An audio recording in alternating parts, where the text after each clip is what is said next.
Hi guys, in this box is a gaming laptop that costs over 2,500 with tax, and yet it's the cheapest version. And since almost all the YouTubers are doing the high-end or maxed out version that performs really well, I think it's gonna be pretty interesting to see how good or bad the cheapest one can do. And now let's get this video started.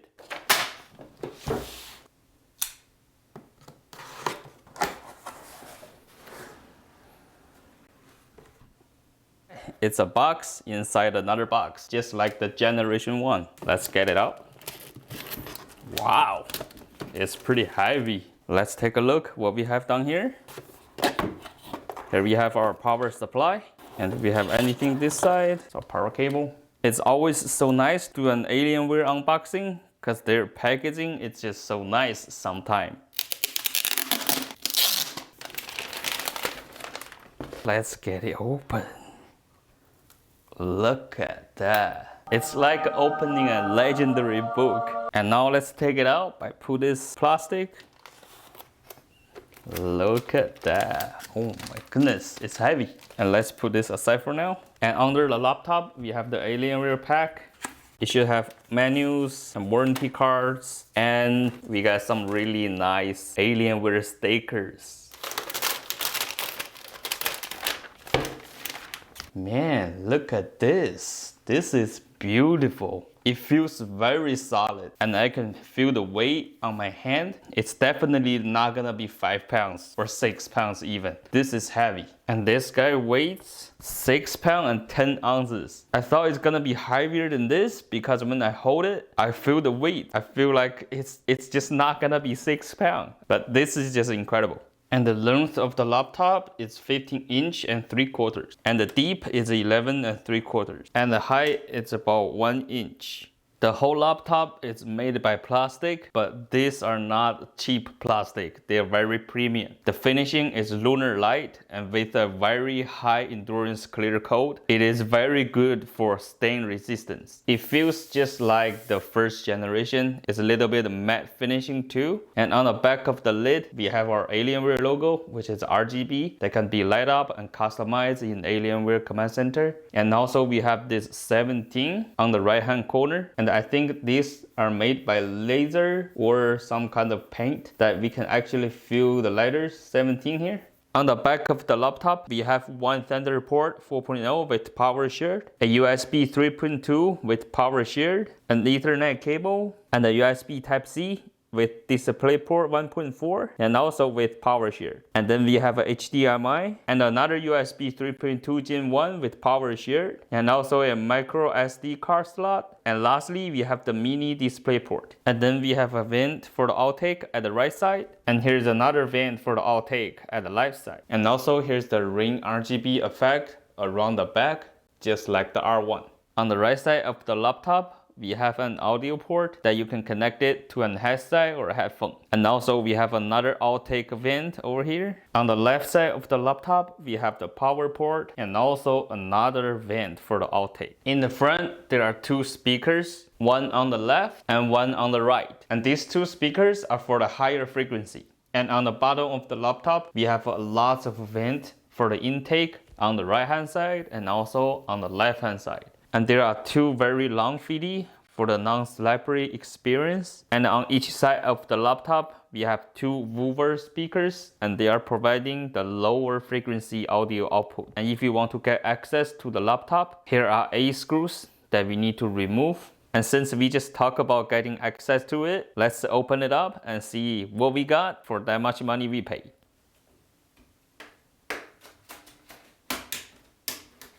Alright, let's remove it.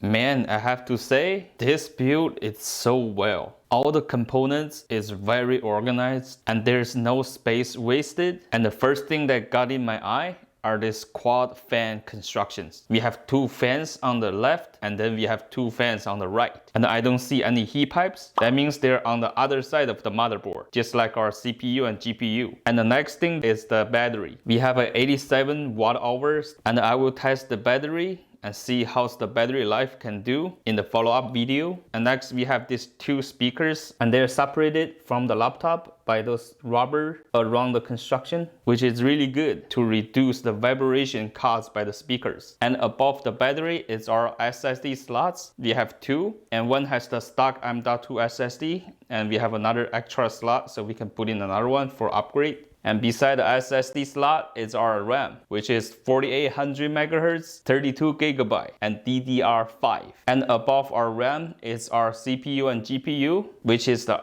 i7-12700H and RTX 3060. And right now I'm really curious about these four fans. Are they gonna bring down the temperature a lot? Are they gonna make a lot of noises? And that's what we are going to find out. So let me put back the cover and turn it on, see how it goes. Let's open the lid.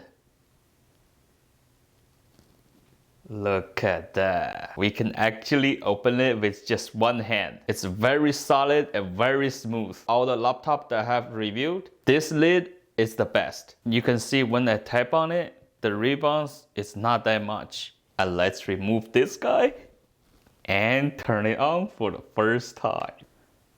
Well, I think there's a power issue, so I have to plug in the power supply in order to get it started. So the first impression after I turn it on, it was impressive. Everything looks so clean and neat, nothing is unnecessary. And the panel around the keyboard is so clean. There's no extra stickers. Not like those crazy laptops that have 5 or 6 stickers just to let you know what we have inside the laptop. Around the keyboard, everything is black and a little bit of matte finishing. And there are some kind of elements mixed in there. It seems like those car paint gave you those little shiny feeling. And it's very good for fingerprint resistance. Above the keyboard, we have a lot of vent for the outtake. And also our Alienware RGB logo. And on each side of the keyboard, we also have some vent for the outtake. And the keyboard itself in this cheapest version is the Alienware X series thin keyboard with RGB lighting effect that we can customize in the Alienware Command Center, which I'll show you later. And just like the X17 R1, there's no number pad on it, which I'm pretty disappointed because I love the number pad. And also talk about the disappointment.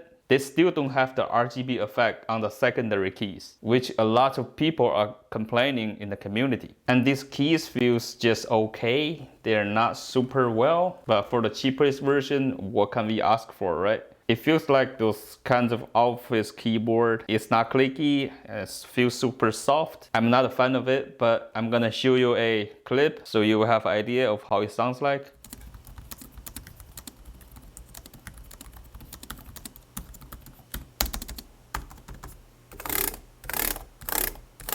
And below the keyboard is our touchpad. It feels okay, it's pretty smooth, and it's kind of clicky. But one thing is that they removed the RGB effect for the touchpad. And for the position of the trackpad, I think it's a little bit too low. Maybe they can move the keyboard and also the trackpad a little bit up so we can have more space below the touchpad. Like right now, it's almost at the edge of it. But the overall of the keyboard looks really clean and nice. And move up to the display is a 17.3 inch Full HD, which is 1080p and 165 Hz and 3 milliseconds response time in this cheapest version, which is well enough for a gaming laptop in my opinion. And below the screen, we have an Alienware logo. And below that, we also have some vent for the outtake. And as of now, I've seen so much airflow going on this laptop. So I think the temperature is gonna be amazing. And above the screen, there are 2 microphones and 2 emitters, which are for tracking the motions, and 2 cameras, one for the Face ID, and another one is the 720p high definition webcam.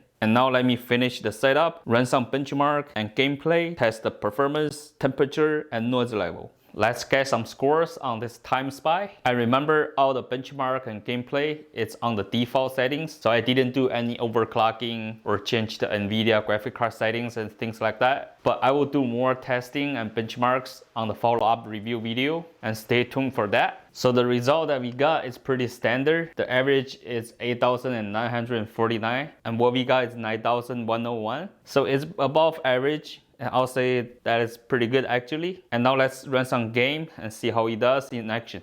Okay, so let's play some Doom and see how it goes. Man, right now we are at ultra 9mm settings and we are getting above 200 FPS with temperature around 83. But the performance is definitely indeed pretty good. So as you guys can see, our GPU load is always above 99. That means it's pretty good. It's doing its work. And the temperature is pretty stable.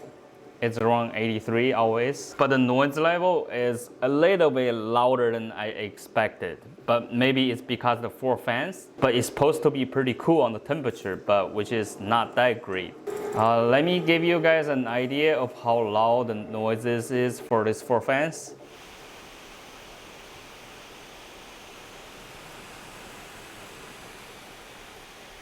So it's about 55 decibels while you're in gaming. And the top panel where all the fans are, it's pretty damn hot, man. Let me see how hot it is. So on the side it's about 32, 40, and on this side, same thing, about 40. But in the middle part, it's about 57 and 58 Celsius. That's hot, man. And as of now, beside the temperature and the blow dryer fan noise, I'm pretty happy with this laptop, especially the design. I really like the design. So after this video, what do you think about this cheapest Alienware X17 R2? Feel free to leave the comment below of what games and what tests you would like to see in my follow-up video. And now let's see who is the lucky guy for the video league giveaway.